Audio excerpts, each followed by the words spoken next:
Recently, the Supreme Court released the results of the latest bar examinations. I heard that one of the questions in the last bar exams went like this. Should Santa Claus be considered a criminal?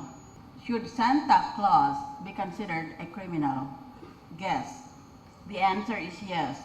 Santa Claus is liable for crimes such as illegal surveillance,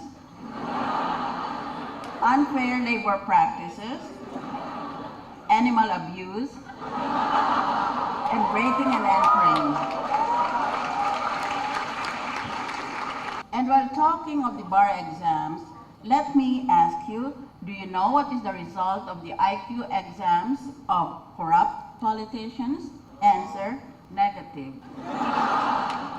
Here's a pick-up line for aspiring leaders. Can I follow you home? Because my parents always told me to follow my dreams. Yun ang palaging tatanong ng publiko ngayon. Sinong dapat ihalal natin sa 2016? Anong klaseng leader ang kailangan? There is no correct answer to that question. The best answer we can give is that we should have a president.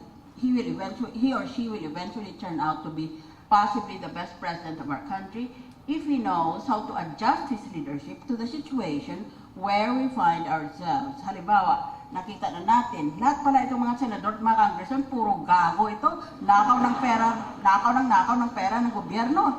Pagkatapos, pag sinumbong sila, galit pa sila. Kaya dapat sa situational leadership na yan, dapat ang presidente, puntahan niya sila isa-isa, lalo na itong mga senador, at amunin na lang niya ng suntukan. Hindi pa kuha sa pakiusap eh.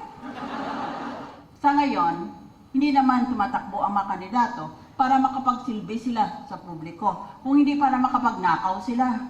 Kasi, muna, kailangan marami kang pera para manalo ka, o di mangungutang ka, o may utang na loob ka. Pagkatapos, pag nasa pwesto ka na, di nakaw ka ng nakaw, para mabayaran mo yung mga pinag-iutang mo, at mabili mo ngayon ang mga botante sa susunod na halalan. It's a vicious cycle of corruption, corruption, corruption. Kaya dapat there should be an end to this cycle. And that end can only start with you. Kung ayaw nyo, hindi palagi na lang corrupt ang sistema natin. Kailangan kayo ang maging leader. Kasi wala nang pag-asa itong mga matatanda na ito, itong mga sexy at mga pogi. Kamukaya ng ibang mga senador. Nag-ambisyon sila tumakbong presidente o vice president sa 2016. Pero sa ngayon, tanongin mo, yes or no ba kayo sa pork barrel scandal? Wala silang kibo.